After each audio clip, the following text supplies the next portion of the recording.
अच्छा भाई, हमारे साथ ब्रजेश रूदानी साहब आए हैं। अल्लाह ही खैर करेगा जी। जी जनाबे वाला, क्या फरमाना चाहेंगे? अच्छा, मैं आपको सुनाई देता है मैं बोल रहा हूँ। जी जी, बिल्कुल सुनाई देता है हमें। अच्छा, तो मैं जानना चाहता था कि आप इस्लाम में जब इंसान मर जाता है तो बाद में उसका क्या होता है? आप हिंदू हैं मेरे भाई? हाँ, सनातनी हिंदू। हैं? हाँ, हिंदू हूँ मैं। जी। आपके यहाँ क्या होता है, कुछ बताएंगे? वो स्वर्ग या नर्क में जाता है और बहुत अच्छा काम किया होता है, भगवान का भक्त होता है तो उसको मोक्ष मिलता है। और उसके बाद जिसको। रीइंकार्नेशन नहीं होता? हाँ, होता है ना वो। अच्छा, यानी अगला जन्म भी होता है?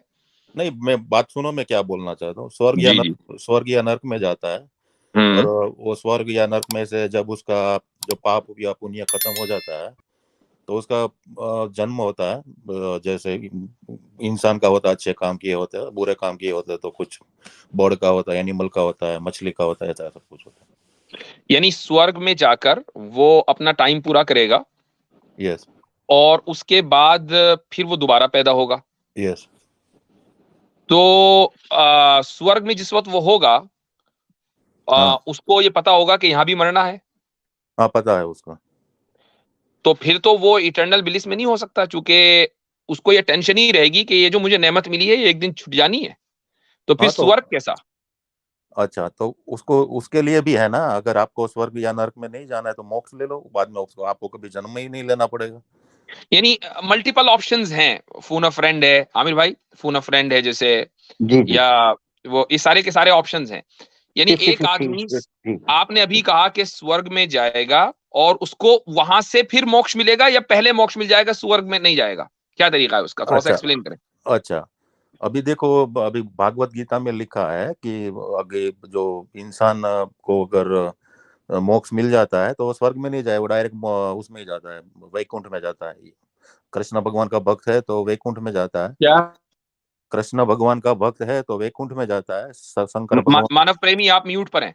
जी। मैं म्यूट पे हूँ। नहीं नहीं, आप नहीं, आप नहीं, आप नहीं, मैं नहीं दूसरे नहीं, को आप कह रहा ठीक। हूँ। जी। फोन जरा ब्रजेश भाई फोन वैसे ही रखिएगा, थोड़ी दिक्कत हो रही है क्योंकि आपका कैमरा ऑन है तो देखना अरे आपको सामने से। जी। ये दुर्गानी साहब, क्या करना पड़ता है मोक्ष के लिए और स्वर्ग के लिए? अच्छा, मोक्ष के लिए जो यहाँ हमको काम, क्रोध, लोभ, सब कुछ छोड़ना पड़ता है। फिर मम्मी पापा के जिसके प्रति हमको प्रेम होता है वो भी छोड़ना पड़ता है। मतलब कि अच्छा, हमको किसी और ने। स्वर्ग के लिए? स्वर्ग के लिए जो दान करते हैं, वो अच्छे काम करते हैं, वो करने पड़ते हैं। और अच्छा। नर्क अगर अच्छे काम नहीं करेगा, बुरे काम करेगा, जैसे रेप हम्म। करेगा, ऐसे सब कुछ काम करेगा तो वो तो नर्क फिर में जाएगा। ईश्वर ने मम्मी पापा पैदा ही क्यों किए? अरे नहीं, समझ में नहीं जब आया आप मोक्ष लोग। के लिए उसने इतनी खतरनाक शर्त लगा दी कि मम्मी अच्छा, मैं पापा क्या को भी छोड़ना पड़ेगा। छोड़ना पड़ेगा ऐसा मैंने नहीं बोला। मैंने ऐसा बोला कि फिर हम इंसान को प्यार सिर्फ भगवान से करना होता है अगर मोक्ष लेना है तो। और जब हम इंसान का जन्मल होता है तो उसको उसकी ड्यूटी निभानी पड़ती है, उसको मम्मी पापा के प्रति जो भी फर्ज है, उसकी सेवा करना जो भी है वो सब कुछ करना पड़ता है। वो अगर वो नहीं करेगा तो उसको पाप लगता है, अगर वो नहीं करेगा तो वो नर्क में जाएगा। पर मम्मी पापा से भी ज्यादा हम इंसानों को, इंसान का जन्म क्यों होता है, पहले मैं बात बताऊं, इंसान का जन्म ही मोक्ष लेने के लिए होता है। ये जन्म मरण के जो बंधन है, जन्म मरण का, उसको उससे छूटने के लिए होता है। अभी देखो, जब से ये पृथ्वी बनी है तब से हम लोग अच्छा, जन्म। एक मिनट में यहाँ रोक कर आपसे सवाल करूंगा। आपने कहा कि इंसान का जन्म जो है वो इस मरने जीने का जो ये एक पूरा सिलसिला है उससे बचने के लिए होता है। इसको आप मोक्ष बोलते हैं, है ना? Yes, yes. अच्छा, अब जब उसको मोक्ष मिल गया तो वो उसके उसकी जो लाइफ है वो कैसी होगी, आप उसको जरा सा मुझको बताएं। उसकी लाइफ अच्छी होगी। उसको देखो, उसका उसका बॉडी मिलेगा उसको 16 ईयर का, उसको 16 ईयर से ज्यादा की एज हम्म। उसकी नहीं होगी। उसको तेजो हम्म। में बॉडी होगी उसका, अगर कभी वो बीमार नहीं होगा, कभी कभी उसको कुछ लगेगा नहीं, कोई मारेगा नहीं। उसका बॉडी हमारे जो ये पृथ्वी वाली हम्म। ये बॉडी है हमारा, वो 5 तत्वों से बना है, पृथ्वी, जल, वायु, आकाश। और उसमें जो हमको अगर मोक्ष मिलता है उसमें पृथ्वी नहीं आती ठीक है। उसमें। तो यानी अब उसको इटर्नल लाइफ है, उसको यंग एज है, उसको कोई बीमारी नहीं है, और उसको जो कुछ चाहिए वो उसको मिल रहा है, राइट? Right, right. ओके। अच्छा, स्वर्ग वर्सेस मोक्ष, स्वर्ग में क्या मिलेगा उसको? बीमार होगा स्वर्ग में? स्वर्ग में बीमार नहीं होगा। ओके। बॉडी किस उम्र की होगी? 16 ईयर की। अच्छा, जो चाहिए उसको मिलेगा, जो चाहिए उसे मिलेगा। तो फिर मोक्ष और स्वर्ग में क्या फर्क हुआ? स्वर्ग में वापस आएगा ना, जन्म वापस मिलेगा, मोक्ष में नहीं मिलेगा वापस। अच्छा, तो अब आपकी ये जो थ्योरी है वो सिर्फ फर्क इतना है कि मोक्ष में उसको दोबारा जन्म नहीं होना है, वो इटर्नल लाइफ में है वहां पर। नहीं नहीं नहीं, और नहीं। उसमें लिखा है कि उसमें देखो, उसमें क्रम वाइज लिखा है। अभी उसमें लिखा है कि नहीं पृथ्वी नहीं, से। मैं रुक जाइए, मैं सवाल कर रहा हूं, मोक्ष में दोबारा जन्म नहीं होगा ना, ये तो भी आप बोल रहे हैं ना? हाँ, वही बोल रहा हूँ मैं। हाँ, स्वर्ग में दोबारा जन्म होगा, दुनिया यस में दोबारा आएगा। यस अच्छा, इसका मतलब ये कि मोक्ष जो है वो ज्यादा बेहतर ऑप्शन है। यस अच्छा, हर इंसान को मोक्ष हासिल करना चाहिए, यस। ठीक है, तो ये आपका कॉन्सेप्ट है, बहुत अच्छा। हाँ। अब आपने हमसे हमारा कॉन्सेप्ट पूछा, हम उसका भी जवाब दे देते हैं। हमारे यहाँ स्वर्ग और जो मोक्ष है ये दो अलग अलग चीजें नहीं है। एक इंसान अगर अपने बनाने वाले की मर्जी पर चला है तो वो जन्नत में जाएगा, जिसको आप स्वर्ग बोलते हैं, और उस जन्नत से वापसी नहीं है, यानी वहां इटर्नल लाइफ है, वरना फिर जन्नत का कोई फायदा नहीं है। सीधा सीधा कॉन्सेप्ट है, दो दो चार की तरह वाजे है। अच्छा, तो जन्नत में जाने के बाद वो वापस नहीं आएगा?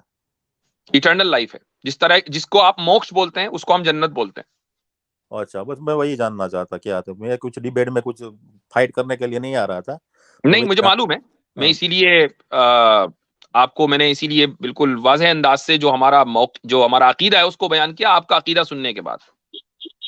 अच्छा अच्छा, तो मतलब अच्छा, तो मुझे एक बात बताओ, आप जी। अभी आपने अभी जन्म लिया है, तो आपका अभी तक वापस क्या कभी स्वर्ग में नहीं गए थे क्या पिछले जन्म में? अगर आप गए हो और आपको याद हो तो आप बता दें हमें, नहीं, हो हमारे में सकता है हम भूल गए हो। हमारे हिंदुज्म में तो लिखा ही है कि स्वर्ग नर्क आते ही रहते हैं। तो मुझे मोक्ष नहीं हुआ तो मेरा तो, या तो मैं कभी स्वर्ग में गया होगा, या कभी नर्क में गया होगा, कभी तो उल्लू का अगर जन्म ले। आपको याद नहीं है तो ये सवाल आप मुझसे क्यों कर रहे हैं? आपको क्या लगता है कि मुझे याद होगा? नहीं, आप में जनरल क्वेश्चन है, याद याद की बात नहीं कर रहा। आपको अभी तक मोक्ष क्यों नहीं, अच्छा, आप अभी तक स्वर्ग में क्यों नहीं गए इतने सालों में? इसलिए कभी तक मरा नहीं हूं। क्या अभी तक, अभी तक जब इंसान को मौत आएगी तभी तो जाएगा ना वो। अच्छा अच्छा अच्छा, अभी देखो, आप इस्लाम इस्लाम फॉलो करते हो, तभी इस्लाम में सब कभी ना कभी तो देखो जन्नत में चले जाएंगे, तो फिर नए नए लोग कहाँ से जन्म लेते हैं फिर? यानी आपको ये लग रहा है कि जो खुदा है, जो भी क्रिएटर है, जो बनाने वाला है, ईश्वर है, उसके पास एक लिमिटेड तशले में गारा रखा हुआ है, उसी से वो इंसानों को बनाता रहता है। उसके पास मजीद गारा, मिट्टी, पानी नहीं आ सकता, मैटर मजीद नहीं आ सकता। Is that what you believe? No, I don't believe that. तो इसका मतलब यह है कि आप भी ईश्वर को ऑमनीपोटेंट मानते हैं, आप भी मानते हैं कि वो क्रिएटर है, नथिंग से थिंग्स को बनाने वाला है, और हर चीज के ऊपर कादिर है, हर चीज के ऊपर उसको कंट्रोल है, ऐसा ही है ना? नहीं नहीं, मैं बोल रहा हूँ जितनी भी आत्मा है, जितनी भी स्पिरिट है, वही है। जितने लोगों को मोक्ष उससे मिला वो ज्यादा बढ़ सकते हैं कि नहीं बढ़ सकते? उससे ज्यादा नहीं बढ़ सकते। क्यों नहीं बढ़ सकते? क्या ईश्वर उस पर कादिर नहीं है? अभी देखो, उसमें भागवत नहीं गीता में, नहीं, सुनो मुझे भाग उसमें क्या लिखा है उसको छोड़ दीजिए फिलहाल। भगवत गीता में क्या लिखा, चूंकि मैं मैं उसको वही नहीं बता मानता रहा हूँ ना। ना, वही तो बता रहा हूँ, मैं वही बता मैं रहा हूँ ये आप जब। पूछना चाह रहा हूं कि जितनी मसलन मान लें 10 करोड़, 10 अरब, 10 अरब आत्माएं हैं, अब क्या ईश्वर 10 अरब से ज्यादा आत्माएं क्रिएट कर सकता है या नहीं कर सकता? नहीं कर सकता। क्यों? अभी देखो, उसमें हिंदू स्क्रिप्चर में लिखा है, आत्मा का जन्म भी नहीं होता, वो आत्मा मरता भी नहीं, जो भी है वही है। उससे ज्यादा नहीं होता, कम नहीं होता। अच्छा, तो वो आत्मा तीन को चीजें आपने हैं ना मुफ्ती साहब, जी जी तीन जी, चीजें मानो प्रेमी साहब। असली हैं उसमें से एक आत्मा भी, तीन चीजें असली हैं उसमें से एक आत्मा भी है हाँ। इनके यहाँ, जी ठीक है, ठीक जिनका है। कभी मैं जन्म एक नहीं सवाल, हुआ। हाँ, इसका मतलब मैं सॉरी, जानते हैं आप, इसका इसका मनफी असर क्या पड़ेगा? क्या ब्रजेश दुर्रानी साहब, हाँ, क्या इसका पड़ेगा? मतलब आप ये है कि हमें ये जिस्म देने वाला कौन है? हम आत्मा है, हम अपने इरादे से इस जिस्म में आए हैं, पांच तत्वों से मिलकर जो बना है। हमारे बताइए, इरादे से नहीं, सवाल हमारे का जवाब कर्म। दीजिए। अच्छा, दे रहा हूँ, हमारे जो कर्म है उस हिसाब से हम इस शरीर में आते हैं, या फिर कुत्ते बिल्ली के शरीर में अच्छा, आते हैं। बिल्कुल बिल्कुल शुरू में पहुंच जाइए, बिल्कुल शुरू में पहुंच जाइए, जब हमने पहले पहले पहल कोई जिस्म इख्तियार किया था, किसी जिस्म में पांच तत्वों में हम लीन हुए थे। शुरू में यस। पहुंच जाइए बिल्कुल। वो किस कर्म की बुनियाद पर? सबसे पहले तो इंसान का जन्म ही मिलता है, बाद में उसके कर्म के हिसाब से वो कुत्ते बिल्ली का जन्म लेता है। यानी वही तो पहले मैं कह रहा हूँ। इंसान तो को इंसान पहला क्यों बनाया, जन्म ये पूछ रहे हैं। हैं? जी इंसान होना तो कर्म की पह, बुनियाद पर है ना, अच्छे कर्मों की बुनियाद पर। तो वो कौन से अच्छे कर्म थे जो पहली मर्तबा इंसान बना, ये सवाल है उनका। अभी देखो, भगवान में जो जो जितनी भी आत्मा है होती है वो सब भगवान में लीन ही होती है, जो सबसे पहले इंसान का जन्म मिला उसको। अच्छा एक बात बताइए, जब आत्माओं को भगवान ने पैदा नहीं किया, इसी तरह एक और चीज है जिसको पैदा नहीं किया, तो फिर भगवान का इस पे इख्तियार क्या है कि वो जबरदस्ती आत्मा को उठाए और जिस्म में डाल दे। अरे वो नहीं है, वो भगवान में ही आत्मा सब लीन होती थी। भगवान में ही जो आत्मा पहले लीन होती है, जो उसको उसके बाद जब इन पृथ्वी बनती है, जब पृथ्वी डिस्ट्रॉय भी होती है, पृथ्वी नए नए रूप से भी आती है, उस हिसाब से उसको बॉडी देते हैं शरीर में से। और जब मोक्ष नहीं मिलता है तो जब जो आत्मा होती है वापस भगवान के शरीर में चली जाती है। नहीं, भगवान ईश्वर के में शरीर लीन। में चली जाती है। एक मिनट, मतलब मानव प्रेमी ये कह रहे हैं भगवान के शरीर में चली जाती है, नहीं तो नहीं भगवान का एक तो जी शरीर हुआ। नहीं, भगवान का वही मैं शरीर पूछ होता है रहा ना, हूँ। भगवान का शरीर होता है। भगवान का शरीर हुआ। दूसरे ये कि वो जो आत्मा है जिसको मोक्ष मिला है, अभी आपने बोला कि उसकी उम्र, उसकी बॉडी 16 साल की होती है, तो क्या भगवान की बॉडी 16 साल की है? भगवान की बॉडी भी 16 साल की होती है। 16 साल की है। हाँ, अच्छा, जिसकी बॉडी हो वो लिमिटेड होता है कि अनलिमिटेड होता है?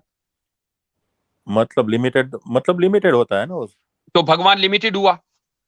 मतलब जो देखो, ये यूनिवर्स है ना, यूनिवर्स पूरा ये यूनिवर्स है। आपने वो बोला भगवान की बॉडी है और वो भी 16 साल की। तो अगर हाँ, भगवान 16 साल का लड़का है आपकी थियोलॉजी के मुताबिक, तो वो तो लिमिटेड हुआ ना। नहीं, मैं आप मेरा मतलब नहीं समझे। भगवान का बॉडी 16 साल का है, उसका लिमिटेड मतलब उसका शरीर तो बड़ा है ना, वो दिखते हैं 16 साल वाला। मैं कहता हूं उसका जो शरीर है वो सबसे, यानी बुर्ज खलीफा से बड़ा है, थोड़ी देर के लिए मान लें, है तो फिर हाँ। भी लिमिटेशन ना। नहीं, वो तो उसकी उम्र लिमिटेशन है, उसका शरीर लिमिटेशन नहीं है। अभी अच्छा चलो, मैं कहता हूं उम्र लिमिटेशन है। लिमिटेशन है क्यों? भगवान लिमिटेड भगवान तो इन्फिनिट होना चाहिए ना, वो फाइनाइट कैसे हो गया? मतलब समझ नहीं आया आप क्या बोलना चाहते हो। म- म- एक अभी नीचे सीमित मानव है नीचे प्रेमी पब्लिक भगवान, जिनको, को भी, सीमित है या पब्लिक को भी असीमित नहीं है? आ रहा नीचे, पब्लिक को भी नीचे नहीं सीमित आ रहा। है मैं या बड़ी क्षमा असीमित चाहता है? हूँ महाराज। ये आप अरे दो लोग दुर्रानी साहब ये बताइए कि ईश्वर सीमित है या असीमित है? हम्म सीमित है या सीमित, ये यूनिवर्सिटी में है ना, ये यूनिवर्सिटी है हमारा। ये जो यूनिवर्सिटी वो विष्णु का बॉडी है, वो ये सब पूरा सब बॉडी है हाँ विष्णु। हाँ यूनिवर्सिटी, मैं समझ गया। यूनिवर्सिटी आप या तो हमारे प्रेमी भाई एक मिनट, मुझे जी यार मुझे जी समझ, आप जी लोग बड़ी ज्ञान की और जो है वो बड़ी शिक्षा की बात और परा की बात कर रहे हैं, मेरे ऊपर से जा, वो कह रहे हैं यूनिवर्सिटी जो है वो, उसका ये यूनिवर्सिटी कौन सी, यू- हजरत अलीगढ़ यूनिवर्सिटी है या ये वो दूसरी है? मुझे अरे जरा भाई बता बनारस दीजिए। हिंदू, यू, बनारस हिंदू, अरे भाई मैं अच्छा बनारस हिंदू यूनिवर्सिटी जी। अरे यूनिवर्स बोल रहा हूँ, यूनिवर्सिटी नहीं है। आपने नहीं ठीक यूनिवर्सिटी है, बोला, अच्छा इसलिए ठीक है, ऐसा कोई रखा हुआ। अच्छा जी। भूल से बोल गया, मैं अच्छा यूनिवर्स बोल रहा हूँ। ये विष्णु रूप मानते हैं आप पूरी धरती को? पृथ्वी धरती को नहीं, पूरे यूनिवर्स को। पूरी यूनिवर्स को, विश्व पूरे विश्व को विष्णु रूप मानते हैं, फिर आत्माएं कहाँ हैं? आत्मा उसके अंदर है। जैसे देखो हमारे शरीर के अंदर देखो, अभी छोटे छोटे जम्स होते हैं ना, हम्म। वो वायरस होता है, बैक्टीरिया होता है, हमारे शरीर के अंदर नहीं होता। ऐसे ही विष्णु के शरीर में पूरी गीता में जिस विष्णु रूप का वर्णन है वो आप बता सकते हैं मुझे? किसमें? गीता में गीता में विष्णु विराट रूप का रूप का या विष्णु रूप का? मतलब, गीता में विष्णु रूप का गीता में अर्जुन को विष्णु ने, कृष्ण ने अपना विश्व रूप दिखाया था, हाँ, दिखाया था। वो कैसा था? वही विराट था। उस वक्त अर्जुन कहाँ था? अर्जुन नीचे था। नीचे था, तो वो विश्व रूप कैसे हुआ? अभी देखो वो उसके अर्जुन बाहर विश्व में था। है कि नहीं? हाँ तो बाहर हो ही नहीं सकता ना, अगर अर्जुन खुद विश्व में है तो बाहर कैसे है? अरे ऐसा, उसको भगवान सब कुछ कर सकते हैं। अब यहाँ पर ये बात आ गई, वही तो सब कुछ ऐसे कैसे कर लिया कि वो बाहर भी है और विश्व रूप भी है? अरे देखो, उसने उसने देख लिया, अर्जुन खुद कह रहा था कि मुझे आपके अलावा कुछ दिखाई नहीं दे रहा। वो जब विष्णु को देख रहे थे ना, अर्जुन देख रहा था ना, अच्छा तो उसने सह शरीर था वो? नहीं, सह विष्णु। शरीर था? हाँ, तो हमारे बॉडी में जो वो जम्स होते हैं विराट रूप सह शरीर था जी? हाँ, शरीर शरीर था वो। शरीर तो सीमित होता है, हाँ तो सीमित ही है ना, हालांकि यूनिवर्स। अच्छा मैं बोल रहा हूँ ना, सीमित है, वो यूनिवर्स है ना, ये एक शरीर है, ये हमारा ये यूनिवर्स एक शरीर है, वो विष्णु भगवान का शरीर है, दूसरा यूनिवर्स दूसरा विष्णु भगवान है। जब आपने तो मुफ्ती साहब भगवान को वही कह सीमित मान रहे हैं लिया, कि, सीमित तो भगवान नहीं हो सकता। अच्छा भगवान मुफ्ती साहब के कहने का मतलब यही है। अच्छा मैं समझ रहा हूँ। जैसे ये यूनिवर्स है वो विष्णु का एक शरीर है, मतलब ये विष्णु का ये यूनिवर्स है वो एक सीमित हो गया, ये यूनिवर्स में विष्णु भगवान आ गए। देखो अभी दूसरा ऐसे हमारे करोड़ों यूनिवर्स है, करोड़ों यूनिवर्स है। चले 100 करोड़ 100 अरब यूनिवर्स हैं, हाँ और तब भी तो लिमिटेशन तो हो ही ना। अभी आपने देखो, बोला कि भगवान सीमित है, चूंकि उसकी बॉडी 16 साल वाली है, तो सीमित तो भगवान हो ही नहीं सकता ना। अभी देखो आपने समझ में नहीं आ रहा, मैंने क्या बोल रहा, 100 करोड़ यूनिवर्स है तो ऐसे 100 करोड़ विष्णु भी है। चलो ये और हो गया, तो इसका मतलब हर विष्णु जो है वो सीमित हुआ। हाँ और उसके उसके ऊपर जो है वो आदि नारायण है, उसके ऊपर वो सबको कंट्रोल करते हैं। जो सबसे ऊपर है, ठीक हाँ, है, जो सबसे ऊपर है वो हाँ, सीमित है कि सीमित नहीं है? मतलब वो जो ये वो सीमित नहीं है। वो सीमित नहीं है। नहीं, अच्छा, और ये जो आत्मा है, ये उसी में लीन करती है? हमारी जो आत्मा है वो उसी में सब में उसी में लीन होती है। अच्छा, तो आप आत्मा किसमें? को मोक्ष नहीं नहीं मिलने के नहीं बाद, मुफ्ती साहब, एक मिनट, किसमें? हाँ, किसमें? सब, पर अरे ब्रह्म में? भगवान में। पर ब्रह्म में? हाँ हाँ हाँ, पर पर ब्रह्म में ब्रह्म में जो सबसे बड़ा है। ठीक है, एक यस मिनट, गीता आपने पढ़ी है? पढ़िए। वहां जहां मोक्ष का वर्णन है, तो श्री कृष्ण कहते हैं कि आत्माएं मुझ में लीन हो जाती है मोक्ष के बाद में। श्री कृष्ण लो, कौन से यूनिवर्स के हैं? यहाँ यहाँ इस यूनिवर्स में है। फिर आपने ये कैसे कह दिया कि पर ब्रह्म में आत्मा लीन हो जाती है? अरे देखो आप समझ में नहीं आ रहे, पर ब्रह्म में कृष्ण भगवान है, और कृष्ण भगवान में हम लोग हैं, तो हम कृष्ण में सीमित हो जाए तो पर ब्रह्म में ऑटोमेटिक हो गया ना वो। अभी हमारा हाथ है, ये मेरा हाथ है, ये मेरे शरीर के अंदर है, तो ये हाथ भी मेरा शरीर का हुआ यानी ना। मैं बिरजिश भाई के लिए आसान कर देता हूँ, वो कह रहे हैं हाथी के पाँव में सबका पाँव जी। जी। नहीं, ये भी है। और मेरा जो ओरिजिनल सवाल है, जिसको आप सबसे ऊपर कह रहे हैं, क्या क्या उसके लिए क्या लफ्ज बोला आपने? पर ब्रह्म, राइट? पर हाँ ब्रह्म। आदि अच्छा, नारायण मैंने बोला था, आदि नारायण, आदि नारायण, उससे ऊपर कुछ नहीं है? उसके ऊपर कुछ नहीं है। ठीक है, सारी आत्माएं शिव जी के जरिए जो भी जहां जहां सब उसमें लीन हो रही हैं, ठीक है, यस जिनको मोक्ष मिल रहा है, ठीक। यस अच्छा, जिनको मोक्ष मिल रहा है उनकी एज 16 साल की है, यस ठीक। तो जिसमें वो लीन हो रही है उसकी एज भी 16 साल की है। यस नहीं नहीं नहीं जिसकी एज 16 साल की है उसकी बॉडी भी फिर 16 साल वाली होगी ना? आप समझ नहीं रहे, 16 साल की, भाई, 16 साल की उसकी बहुत एज नहीं है। कंफ्यूजन है दुर्रानी साहब। नहीं 16 साल की उसकी एज नहीं है, वो उसका वो दिखने में 16 साल जैसा उसका चलो, दिखने में 16 साल का, जो सबसे ऊपर है, जिसमें सारी आत्माएं लीन हो रही हैं, वो दिखने में 16 साल का है, तो आपने मान लिया ना कि वो सीमित है? सीमित कहाँ से हो गया, पूरा जो पूरा पूरा जितना भी यूनिवर्स है वो सब में है। भाई, जब फिर वो 16 साल की, फिर 16 साल का कैसे दिख रहा है वो? जब आप उसकी 16 साल लिमिट है ना, एक लिमिटेशन है ना, 16 साल, 16 नंबर लिमिटेशन है। आप ये कह रहे हैं कि ये जो सबसे ऊपर है, जिसको आप जो भी नाम दें, वो 16 साल का दिखता है, तो वो लिमिटेड है। जैसे लिमिटेड होगा एकदम डिस्क्वालीफाई हो जाएगा भगवान होने से। अच्छा वो लिमिटेड ही है ना, क्योंकि 16 साल से ज्यादा बुढ़ा नहीं होता, वो बुढ़ा होता तो मोक्ष लेने का कुछ मतलब नहीं है उसका। चले ठीक है, आपसे बात करके बड़ा अच्छा लगा। हमारा जो पॉइंट है वो आपके सामने आ गया। वो फिर होता क्या है कि एक ही बात बार बार रिपीट होती रहती है। हमने जो कहना था वो बिल्कुल वाज़ेह अंदाज से कह दिया, हमारी पब्लिक ये समझ गई है। अच्छा ये अभी मेरा देखिए, सवाल तो, पुनर्जन्म या मोक्ष का जो पूरा कॉन्सेप्ट है दुर्रानी साहब, इस सिलसिले में हमारा साफ मौकिफ ये है कि ये ठीक नहीं है।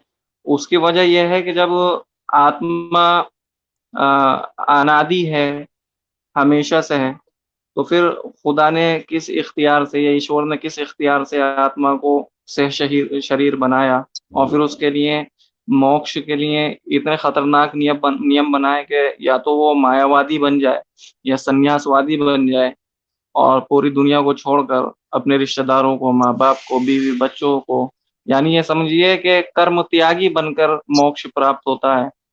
अगर इसी तरीके से मोक्ष प्राप्त होना है तो फिर हमें यह कबूल नहीं है।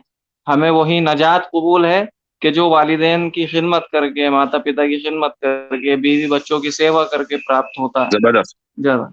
अच्छा, बिल्कुल। तो उसमें उसमें कहा यानी जी, लिखा है कि यानी माँ-बाप की अगर ये सेवा नहीं कमेंट करनी स्क्रीन है? पे है, ये जरा देखिएगा जी। नहीं, नहीं, आपकी मिस्टेक है, वो गलत गलत गलत बोला आपने।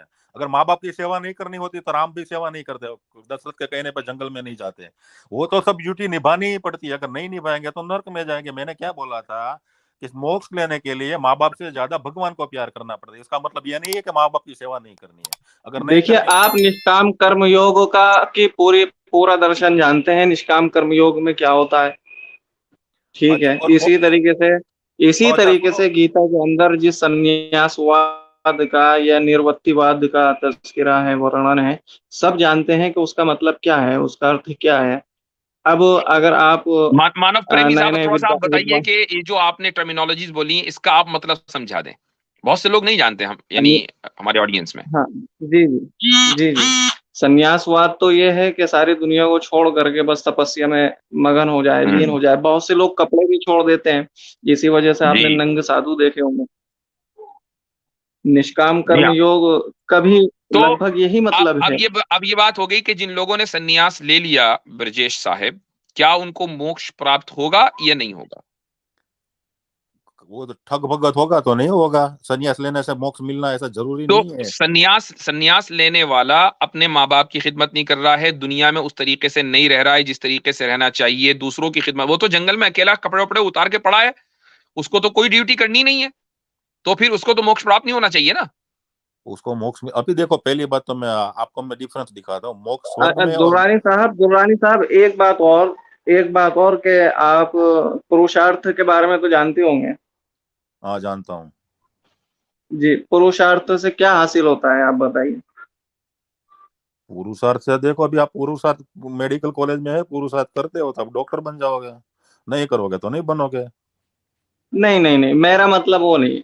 आप जो है मेडिकल में ले गए, आप ये बताइए अपनी यूनिवर्स वो जिंदगी में यूनिवर्सिटी क्या से, पुरुषार्थ प्रेमी भाई, वो करना है। यूनिवर्सिटी से कॉलेज में आ गए हैं जी। जी। नहीं, जी पुरुषार्थ मतलब मेहनत करना, उसको पुरुषार्थ बोलते हैं ना आप, वही पुरुषार्थ का मतलब है ना। नहीं, अच्छा, कितने चरण हैं पुरुषार्थ के? उन चरणों पे आज का समाज, अगर किसी को मोक्ष चाहिए तो चल रहा है।